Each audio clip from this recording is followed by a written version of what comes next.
الحمد لله رب العالمين والصلاة والسلام على أشرف الأنبياء والمرسلين وعلى آله وأصحابه أجمعين ومن تبعهم بإحسان إلى يوم الدين أما بعد. أعوذ بالله من الشيطان الرجيم. بسم الله الرحمن الرحيم. والمؤمنون والمؤمنات بعضهم أولياء بعض يأمرون بالمعروف وينهون عن المنكر ويقيمون الصلاة ويؤتون الزكاة ويطيعون الله ورسوله أولئك سيرحمهم الله إن الله عزيز حكيم. ہر قسم کی حمد و ثنا اللہ تعالیٰ کے لیے ہے جس کے ہم فضل و احسان سے رمضان کے روزے رکھ رہے ہیں اور بحسن خوبی ماہ رمضان کو ہم آگے اللہ کے فضل سے ہم روزے رکھ رہے ہیں. اس کی توفیق اللہ تعالیٰ ہمیں دے رکھا ہے. اور رمضان کا ایک بہت بڑا حصہ ہماری زندگیوں سے رخصت ہو گیا ہے. لگ بھگ 19 روزے مکمل ہو چکے ہیں. آج کی یہ ہماری 20ویں تراویح ہے. 10واں پارہ ہم سن رہے ہیں سورہ توبہ. کل بھی کچھ باتیں سورہ انفال کی آپ کے سامنے رکھی گئی اور کل کے درس میں یہ بتایا گیا تھا کہ سورہ توبہ قرآن مجید کی یہ واحد سورت ہے جس کی ابتدا میں بسم اللہ نہیں ہے. کیوں نہیں ہے؟ علی بن ابی طالب رضی اللہ تعالیٰ عنہ کا ایک قول آتا ہے کہ وہ کہتے ہیں کہ بسم اللہ الرحمن الرحیم میں امان ہے، امن ہے. اللہ کی طرف سے گویا کہ امن موجود ہے. اور سورہ توبہ کے شروع میں بسم اللہ اس لیے نہیں ہے کیونکہ یہ سورت گویا کہ تلوار کے ساتھ نازل ہوئی ہے. مشرکین کی غداریاں، ان کے وعدوں کی خلاف ورزیاں یہ زیادہ ہو گئے تھے، تو اس لیے بغیر بسم اللہ کے اللہ تعالیٰ نے اس سورت کو نازل کیا. اور کل آپ کو یہ بتایا گیا تھا کہ جہاد کا مقصد کیا ہے.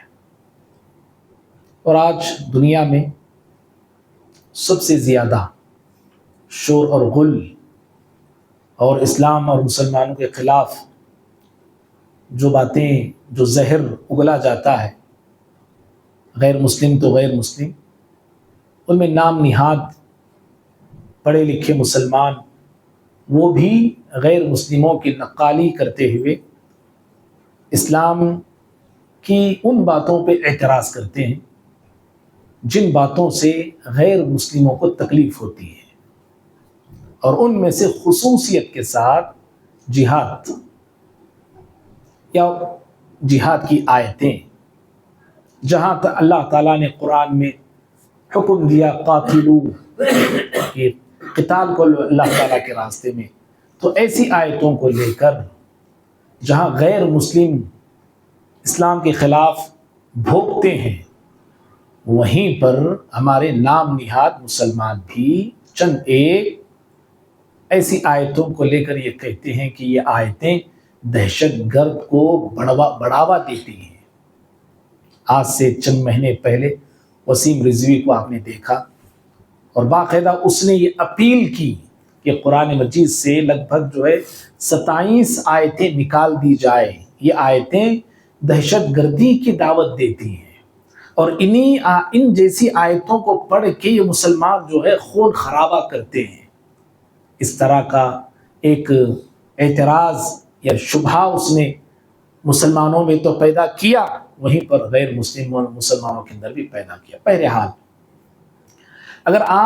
اگر لوگ انصاف کی نظر سے دیکھیں تو انہیں پتہ چلے گا کہ آج جو دنیا میں امن کا دعویٰ کرنے والے جو ممالک ہیں، جو کہتے ہیں کہ ہم دنیا میں امن کو عام کرنا چاہتے ہیں، ہمارا ملک امن کا پیغام دینے والا، ہمارا دھرم امن کا پیغام دینے والا، جو آج یہ باور کرتے ہیں چاہے اسرائیل، چاہے امریکہ، یہ ایسے لوگ ہیں جن کے ہاتھ معصوم، کئی معصوم لوگوں کے خون سے رنگین ہیں۔ اسرائیل کا ظلم پوری دنیا دیکھ رہی ہے، پوری دنیا دیکھ رہی ہے کہ فلسطین کا کیا حال اس نے کر رکھا ہے، لیکن اس کے ظلم کو دنیا ظلم ماننے کے لیے تیار نہیں ہے۔ اور امریکہ نے 1940 پر 5 میں 9 اگست یا 6 اگست ایسا کچھ ڈیٹ ہے، جاپان کے 2 شہروں کو کیسے تباہ کر دیا، ناگاساکی، ہیروشیما ناگاساکی کو کس قدر ایٹم بم سے جو ہے زہریلی چیزوں کے ذریعے اس نے تباہ کیا۔ تاریخ کہتی ہے کہ 2 سے 3 لاکھ کے قریب لوگ اس میں تباہ ہو گئے۔ لیکن یہ لوگ اسلام پہ اعتراض کر رہے ہیں، اس قدر ظلم سے بھری ان کی داستان ہے۔ کئی ہزاروں لاکھوں لوگوں کو انہوں نے سیکنڈوں میں موت کے گھاٹ اتار دیا۔ تو آج یہ اعتراض اسلام پہ کر رہے ہیں، اسلام کے مقدس جہاد پہ کر رہے ہیں، تو ضروری سمجھا گیا کہ جہاد کا مقصد کیا ہے وہ آپ کو بتایا جائے۔ کل وقت ہو گیا تھا، اس لیے بات یہیں پر رک گئی تھی، یہیں سے میں بات آگے بڑھاتا ہوں۔ اگر وقت انہی باتوں پہ ہوتا ہے تو درس انشاءاللہ انہی باتوں پہ ہم ختم کر دیتے ہیں۔ اسلامی جو جہاد ہے اس کے کچھ مقاصد ہیں، ان میں سے چنندہ اور خاص یا اہم جو ہے 5 مقاصد ہیں اسلامی جہاد کی۔ سب سے پہلا مقصد ہے اسلامی جہاد کا اپنا دفاع کرنا، اپنا ڈیفنس کرنا، اپنے آپ کو بچانا۔ جب کوئی شخص یا کوئی ملک یا کوئی بستی والا ہم پہ ظلم کرنے آتا ہے تو پھر اپنے دفاع میں، اپنے بچاؤ میں، اپنی حفاظت کے لیے تو پھر ہمیں بھی پہل کرنا پڑتا ہے، ہمیں بھی آگے آنا پڑتا ہے۔ ایک مقصد یہ ہے، جنگ بدر کو آپ دیکھ لیں، جنگ بدر کا یہی مقصد ہے۔ تبوک کو دیکھیں، تبوک کا بھی یہی مقصد ہے، اپنی حفاظت کے لیے یہ جنگیں لڑی گئی ہیں۔ اسی لیے اللہ تعالیٰ نے کہا وَأَعِدُّوا لَهُم مَا اسْتَطَعْتُم مِّن قُوَّةٍ، یہ آیت میں نے کل بھی پیش کی تھی آپ کے سامنے، اور آپ کو بتایا تھا کہ یہ آیت آپ ضرور پڑھیں، آیت نمبر 60 ہے سورہ انفال کی۔ اللہ تعالیٰ نے کہا کہ اپنی استطاعت بھر طاقت کو جمع کرو۔ کیوں جمع کرنا ہے؟ اپنی حفاظت کے لیے، اپنے ڈیفنس کے لیے، اپنے بچاؤ کے لیے۔ تو پہلا مقصد یہ ہے، یاد رکھیے، جہاد کا سب سے پہلا مقصد یہ ہے، اپنی حفاظت۔ دوسرا جو مقصد ہے، ظلم کا جواب دینا۔ کوئی ظالم ہے، ظلم پہ ظلم کرتے جا رہا ہے، ستا رہا ہے، لوگوں کو ناحق مار رہا ہے، ان کی عزتوں کے ساتھ کھلواڑ کر رہا ہے، ان کے مال پر، ان کی جائیداد پر، ان کی دولتوں پر، ان کی زمینوں پر ناحق قبضہ جما رہا ہے، تو اب ایسے ظالم کو اس کے ظلم سے روکنے کے لیے قدم اٹھانے کی اور ان کے ساتھ مقابلہ کرنے کی اجازت دی گئی ہے۔ سورہ حج میں اللہ نے کہا، 22 سورت ہے، آیت نمبر 29 اور 40 ہے، اُذِنَ لِلَّذِينَ يُقَاتِلُونَ أَنَّهُمْ ظُلِمُوا، کہا کہ ان لوگوں کو اجازت دی گئی اللہ کے راستے میں قتال کی، جہاد کی، جن پر ظلم ہوا تھا۔ مکے میں مسلمان ستائے گئے، مارے گئے، کیا کچھ نہیں کیا گیا مسلمانوں کے ساتھ، ان کے زمینوں کو، ان کے گھروں کو، ان کے مالوں کو لوٹا گیا۔ اور جب مدینہ پہنچے مسلمان، مدینہ جانے کے بعد بھی مشرکین مدینے میں مسلمانوں کو چین سے رہنے نہیں دیتے تھے۔ تو اس وقت اللہ تعالیٰ نے مدینہ جانے کے بعد صحابہ اکرام کو جہاد فی سبیل اللہ کی اجازت دیا۔ کیوں؟ اس لیے کہ یہ مظلوم تھی، ان پہ ظلم ہو رہا تھا، کئی برسوں سے یہ ظلم سہ رہے تھے۔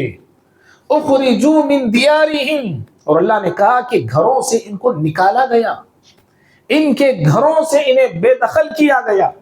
کیوں نکالا گیا؟ بغیر حق، بغیر کسی حق کے. کوئی جرم انہوں نے نہیں کیا تھا. ہاں جرم ایک تھا ان کا، الا ان یقولوا ربنا اللہ، وہ کہتے تھے کہ ہمارا رب تو اللہ تعالیٰ ہے. یہ ان کی نظر میں جرم بن گیا، یہ مشرکین کی نظر میں. تو ظلم کا جواب دینے کے لیے اللہ تعالیٰ نے ہتھیار اٹھانے کی اجازت دی ہے. دو مقصد ہے. دوسرا مقصد ہے. تیسرا مقصد کہ اللہ تعالیٰ کے دین سے، اللہ کے دین کے راستے میں جو رکاوٹ پیدا کرتے ہیں، اللہ کے بندوں کو اللہ کے دین سے روکتے ہیں، دور کرتے ہیں، تو پھر ایسے شر پسندوں کے شر کو ختم کرنے کے لیے اللہ نے اجازت دی ہے. اللہ تعالیٰ نے کہا، سورہ انفال کی آیت ہے، وَلَا تَكُونُوا كَالَّذِينَ خَرَجُوا مِنْ دِيَارِهِمْ بَطَرًا وَرِيَاءَ النَّاسِ وَيَصُدُّونَ عَنْ سَبِيلِ اللَّهِ، کہ جو اللہ کے دین سے، اللہ کے راستے میں لوگوں کو آنے سے روکتے ہیں، اسلام میں آنے سے روکتے ہیں، دین اسلام کو قبول کرنے سے روکتے ہیں، اس پہ عمل کرنے سے روکتے ہیں. روکنے کا تو ایک مطلب یہ ہے کہ کوئی بندہ اسلام میں آنا چاہ رہا، اس کو آنے نہ دیا جائے. اپنی پسند سے وہ اسلام قبول کرنا چاہ رہا، اس کو قبول کرنے سے روکا جائے. ایک دوسرا روکنے کا مطلب یہ ہے کہ کوئی اسلام پہ ہیں تو ان کو اسلام سے مکرنے کے لیے کہا جائے، اسلام سے پھرنے کے لیے کہا جائے کہ اسلام سے نکل جاؤ، اسلام کو چھوڑ دو. تو جو اللہ کے دین سے اللہ کے بندوں کو روکتے ہیں، منع کرتے ہیں، تو پھر ایسے لوگوں کے شر کو ختم کرنے کی اجازت اللہ نے دیا ہے. کتنے مقاصد ہو گئے بھائی؟ چوتھا، اسلامی ریاست ہے، اسلامی ملک ہے. اسلامی ملک کے ساتھ غیر مسلموں کا اگریمنٹ ہے، سمجھیے، معاہدہ ہے. جو اسلامی ریاست کے ساتھ معاہدہ کر کے، وعدہ کر کے توڑتے ہیں نا، ایسے توڑنے والوں کے خلاف اعلان جنگ ہے. اسلامی ریاست کے ساتھ ان کا اگریمنٹ ہے، وعدہ ہے، صلح ہے، لیکن یہ لوگ صلح کو توڑتے ہیں، وعدے کو توڑتے ہیں، اگریمنٹ کو توڑتے ہیں. تو پھر ایسے توڑنے والوں کو اب اسلام نے کہا کہ مزہ چکایا جائے. ایسے ہی ہوا، نبی صلی اللہ علیہ وسلم کے زمانے میں ایسا ہوا تھا. تو اللہ رب العالمین نے قرآن میں کہا، الا تقاتلون قوما نکثوا ایمانہم، کہا کہ کیا ہو گیا ہے تمہیں، ان لوگوں سے تم قتال نہیں کرتے جنہوں نے وعدوں کو، قسموں کو توڑ دیا ہے. اللہ تعالیٰ نے اس آیت میں 3 جرم بتائے مشرکین کے. ایک جرم تو یہ کہ صلح حدیبیہ میں جو صلح ہوئی، اگریمنٹ جو ہوا تھا 10 سال تک ہم آپس میں جنگ نہیں کریں گے، تو مشرکین نے اس صلح کو توڑ دیا. کیسے توڑا؟ بنو خزاعہ ایک قبیلہ جو مسلمانوں کا حلیف تھا، مسلمانوں کے سپورٹ میں تھا. ایک دوسرا قبیلہ تھا بنو بکر جو مشرکین کے سپورٹ میں تھا. مشرکین مکہ بنو بکر جو قبیلہ تھا ان کے سپورٹ کا، اس کو اکسانے لگے، ہتھیار دینے لگے. جیسے آپ دنیا میں تماشا ہو رہا ہے، ہتھیار دیا جاتا ہے اور دوسروں کے ذریعے ہتھیار دے کے حملہ کرایا جاتا ہے اور یہ معصوم بن کے بیٹھتے ہیں. ہتھیار ان کو دینے لگے اور کہنے لگے کہ تو حالانکہ بنو بکر اور بنو خزاعہ آپس میں دشمن تھے، تو بنو بکر کو اکسایا گیا کہ بنو خزاعہ پہ حملہ کریں. تو اس طرح حملہ کر کے انہوں نے اگریمنٹ کو توڑ دیا، وعدے کو توڑ دیا انہوں نے. اور پھر دوسرا جرم اللہ نے یہ کہا کہ لوگ پیارے نبی صلی اللہ علیہ وسلم جب مکے میں تھے آپ کے خلاف سازشیں کرنے لگی ہیں. کیا سازشیں؟ سورہ انفال میں اللہ نے آیت نمبر 30 میں اس کا ذکر کیا ہے، لِيُثْبِتُوكَ او يَقْتُلُوكَ او يُخْرِجُوكَ، کہ پیارے نبی صلی اللہ علیہ وسلم کو یا تو قید کریں گے، یا تو قتل کریں گے، یا آپ کو مکے سے نکال دیں گے. سازشیں کرنے لگے. اللہ نے اس کا ذکر کیا، یہ وہ قوم ہے جو وعدوں کو توڑا ہے اور اللہ کے نبی صلی اللہ علیہ وسلم کے خلاف سازشیں انہوں نے کی، آپ صلی اللہ علیہ وسلم کو قتل کرنے کی کوششیں انہوں نے کی. اور تیسرا جرم اللہ نے ان کا یہ بیان کیا کہ یہ لوگ لڑائی کی ابتدا ہر وقت انہوں نے کی ہے. لڑائی کی ابتدا، جنگ کی ابتدا، فتنے کی ابتدا، خون خرابہ کرنے کی ابتدا مشرکین کی طرف سے ہوئی. بدر کو آپ دیکھ لیں، انہی کی طرف سے جنگ کی شروعات ہوئی ہے. جب ان کا قافلہ بچ کے آ گیا تھا ابو سفیان کی قیادت میں، چاہتے تو یہ لوگ واپس لوٹ جا سکتے تھے مکۃ المکرمہ، لیکن یہ لوگ جنگ کے لیے اور مسلمانوں کو ختم کرنے کے لیے یہ لوگ پھر مدینے کی طرف یلغار کرنے کے لیے آگے بڑھتے ہیں. احد یہی لوگ آگے بڑھتے ہیں، انہی کی طرف سے ابتدا ہوئی جنگ احد کی. جنگ خندق یہی لوگ آگے بڑھتے ہیں، انہی کی طرف سے جنگ کی ابتدا ہوئی. اور پھر صلح حدیبیہ کے بعد جو مکہ فتح ہوا، اس کا ریزن بھی یہی لوگ تھے. صلح کو انہوں نے توڑا تھا. تو اس طرح اللہ تعالیٰ نے 3 جرم ان کے بتائے اور بتا کے کہا کہ اے مسلمانوں، تمہیں کیا ہو گیا ہے کہ تم ایسے لوگوں سے قتال نہیں کرتے جنہوں نے قسموں کو توڑ دیا ہے. تو اسلامی ریاست سے اگریمنٹ ہونے کے بعد، وعدہ ہونے کے بعد، اس کو توڑنے پر اسلام نے اس کی اجازت دی ہے کہ ان سے قتال کیا جائے. 4 ہو گئے نا. 5واں مقصد یہ ہے کہ زمین سے فتنہ اور فساد کو ختم کیا جائے. زمین فتنوں سے بھری، فساد سے بھری. اور یاد رکھیے، جتنے گورے لوگ ہمارے ہندوستان پر بھی آئے، جہاں بھی یہ لوگ گئے، لوگوں کو لوٹا. انہوں نے ان کے زمینوں کو لوٹا، ان کے اموالوں کو لوٹا، ان کے خزانوں کو لوٹا، وہاں کے لوگوں کو کنگال کیا، غریب کیا، لوگوں کو آپس میں لڑایا، اختلاف ڈالا. اور ان کی یہ اختلاف کی بیج ایسی آج بھی موجود ہے کہ وہ اختلاف ختم ہونے کے لیے تیار نہیں ہے. مسلمان جہاں بھی گئے، مسلم بادشاہ جس ملک کی طرف بھی رخ کیے، وہاں کے لوگ معاشی طور پہ مضبوط ہو گئے. اور وہاں کی کسی بھی دھرم کے لوگ کیوں نہ ہو، ہر دھرم کے لوگ عزت کے ساتھ زندگی جینے لگے. خوشحالی ان کے اندر آئی. جو ان کے اندر عداوتیں، نفرتیں تھیں، وہ ختم ہوئی. جو خون خرابہ تھا، وہ سارا کا سارا ان کے اندر سے ختم ہوا. محمد بن قاسم سندھ آئے تو ان کی فتح کو کون نہیں جانتا ہے. جب پھر وہ واپس جانے لگے، غیر مسلم رونے لگے.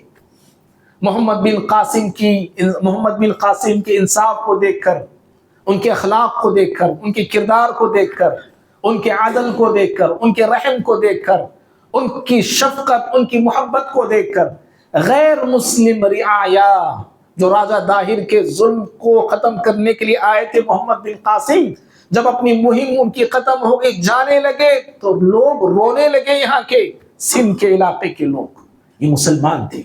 اور ہندوستان پر جتنے ہمارے مسلم بادشاہ آئے، چاہے وہ کوئی بھی کیوں نہ ہو، انہوں نے ہندوستان کو لوٹا نہیں. سمجھ رہے؟ لوٹا نہیں. ہندوستان کو بہت کچھ دیا انہوں نے، بہت کچھ کیا انہوں نے. یہاں پر صحیح طور پہ آپ بابر کی زندگی آپ پڑھ کے دیکھیے. بابر بھی جب آئے نا یہاں پہ، ظہیر الدین بابر، صحیح طور پہ اصلی نسل کے گھوڑے ہندوستان میں نہیں تھے بولتے. جی، بابر کی کتاب ہے، وہ کوئی کتاب لکھے تھے، اصلی نسل کے گھوڑے یہاں پہ نہیں تھے. اصلی نسل کے گھوڑے بابر جو ہندوستان نے کیا ہے. لوگوں کو جینے کا طریقہ معلوم نہیں تھا، یہاں تک کہ ٹوائلٹ، بیٹھنے کے باتھ روم کا سسٹم نہیں تھا. یہ سسٹم مسلم بادشاہوں نے لے کر آیا ہے. ایسے بہت سارے احسانات مسلم بادشاہوں نے کیے. صرف ہندوستان کی بات نہیں، جہاں جہاں مسلم بادشاہوں نے حکومتیں کی، اسپین کو کون نہیں جانتا. ہمارے بات تو یہ ساری چیزیں جہاں بھی مسلمان گئے، پوری وہاں کے سسٹم کو بدلا انہوں نے، وہاں وہیں کے ہو کے رہ گئے. تو لیکن یہ جہاں بھی گئے، فتنے کو ہوا دیا انہوں نے، فساد کو ہوا دیا انہوں نے. تو اللہ تعالیٰ کہتا ہے کہ جہاں فتنہ ہو، فساد ہو، انسانیت پہ ظلم ہو، تو پھر ایسے فتنوں کو ختم کرنے کے لیے قتال کی اجازت ہے۔ اللہ نے کہا سورہ انفال میں وَقَاتِلُوهُمْ حَتَّى لَا تَكُونَ فِتْنَةٌ، قتال کرو یہاں تک کہ فتنہ ختم ہو جائے۔ تو یہ مقاصد ہیں، یہ لوگ ان مقاصد کو نہیں جانتے، غیر مسلم ہمارے، اور اس کو جانے بغیر سمجھے بغیر اسلام کے خلاف زہر اگلتے ہیں، اعتراضات اٹھاتے ہیں، شکوک شبہات پیدا کرتے ہیں۔ تو بہرحال تو ان مقاصد کو ہم سب کو بھی چاہیے کہ ہمیں یاد رہیں اور یاد رکھنا ہمیں چاہیے۔ ابھی ہم نے ایک آیت سنی ہے کہ اللہ کا عذاب کب آتا ہے، بڑی اہم آیت ہے۔ آج مسلم قوم اللہ کے عذاب سے دوچار ہے۔ اللہ تعالیٰ کا عذاب کب آتا ہے؟ سورہ توبہ کی آیت نمبر 24 ہے۔ قل ان کان آباؤکم وابناؤکم واخوانکم وازواجکم وعشیرتکم واموال اقترفتموها وتجارة تخشون كسادها ومساكن ترضونها أحب إليكم من الله ورسوله وجهاد في سبيله فتربصوا حتى يأتي الله بأمره۔ 8 چیزوں کو اللہ نے ذکر کیا ہے، 8 چیزیں۔ یہ آیت بڑی مشہور ہے، بار بار ہم نے سنا ہے۔ اگر یہ 8 چیزیں ہمیں اللہ سے زیادہ پسندیدہ ہیں، اس کے نبی سے زیادہ پسندیدہ ہیں، اللہ کے راستے میں جہاد سے زیادہ پسندیدہ ہیں، اللہ نے کہا فتربصوا، پھر انتظار کرو، حتی یأتی اللہ بامرہ، اللہ تعالیٰ اپنا حکم لے کے آ جائے۔ آیت کا ترجمہ ایسے ہے، اللہ تعالیٰ اپنا حکم لے کے آ جائے، یعنی اللہ آتا نہیں، اللہ کا حکم کیا ہے؟ ابن عباس رضی اللہ تعالیٰ عنہ تفسیر کا اس آیت کی کرتے ہوئے کہتے ہیں عذاب، اللہ کا عذاب آ سکتا ہے۔ آج پوری دنیا میں ہم کہتے ہیں، ہم سمجھتے ہیں بہت کم ایسے لوگ ہوں گے، ان 3 چیزوں سے زیادہ ہمیں محبت 8 چیزوں سے زیادہ ہے۔ ان 3 چیزوں سے بڑھ کے ہمارے دلوں، ہمارے سینوں میں جو محبت ہے ان 8 چیزوں کی ہے۔ کیا ہے وہ 8 چیزیں؟ ہم سب جانتے ہیں نا، بولنے کی ضرورت نہیں، جانتے ہیں، ہے نا، جانتے ہیں نا جی، جانتے کہ نہیں جانتے؟ مشہور آئے تھے بھائی، بار بار آپ سنے ہیں، ان کان آباؤکم، ہمارے ماں باپ ہیں، ہماری اولاد ہے، ہمارے بھائی ہیں، بیویاں ہیں، مال ہے، ہماری تجارت ہے، ہمارے گھر ہیں، یہ ساری چیزیں ہیں۔ ان چیزوں کا ذکر کر کے اللہ نے کہا کہ اگر یہ چیزیں زیادہ محبوب ہیں تمہیں، کس سے محبوب ہیں؟ کس سے زیادہ؟ اللہ سے زیادہ، اس کے رسول سے زیادہ، اللہ کے راستے میں جہاد سے۔ اگر صحیح طور پہ کہا جائے، بغیر کسی لاؤ لپیٹ کے کہا جائے، تو ہم انہی 8 چیزوں میں آج پڑے ہوئے ہیں، انہی 8 چیزوں میں۔ آج جو ذلت، جو رسوائی پوری دنیا میں مسلمانوں پہ چھائی ہے، ہندوستان میں جو چھائی ہے نا، یہ ریزن ہے جو اللہ تعالیٰ نے بتایا، یہ سبب ہے۔ علاج کیا ہے؟ حل کیا ہے؟ ان 3 چیزوں کو اپنا لو، یہی حل ہے۔ پھر چوتھی چیز تو ایڈ کرنے کی ضرورت نہیں نا۔ علاج بھی اللہ نے بتا دیا، مرض بھی اللہ نے بتا دیا اسی آیت میں۔ مرض کیا ہے بتا، یہ مرض ہے، 8 چیزیں جہاں جاتی ہیں اس قوم کو بیمار کر کے رکھ دیتی ہیں، عذاب سے دوچار کر دیتی ہیں۔ پھر علاج کا 3 چیزیں، وہی علاج ہے، اللہ کے ہو جاؤ، اس کے نبی کے ہو جاؤ، اور اللہ اور اس کے رسول کے راستے، اللہ اور رسول صلی اللہ علیہ وسلم کی رضا کے لیے پھر نکل پڑو، یہی حل ہے۔ تو اللہ کا عذاب کب آتا ہے یہ بتایا گیا۔ اللہ کی رحمت کو پانا ہے تو کیا کرنا ہے؟ اللہ نے اس کا بھی ذکر کیا، شاید آیت ہم آگے سنیں گے۔ اللہ کی رحمت کو پانا ہے، اللہ کی جنت کو پانا ہے۔ رحمت جنت دونوں ساتھ کا اللہ نے ذکر کیا ہے۔ اللہ کی رحمت کو پانا ہے، جنت کو پانا ہے، تو چند ایک چیزیں اپنا لو، اللہ کی رحمت بھی ملے گی، اللہ کی جنت بھی ملے گی۔ انشاءاللہ آگے درس میں باتیں آپ کے سامنے آئیں گی۔ اللہ تعالیٰ سے دعا ہے اللہ تعالیٰ مجھے، آپ کو، ہم سبھی کو صراط مستقیم پر قائم رکھے، اور اللہ تعالیٰ دشمنوں کے شر سے ساری امت کی حفاظت فرمائے، آمین۔ وآخر دعوانا الحمدللہ رب العالمین۔ السلام علیکم ورحمۃ اللہ۔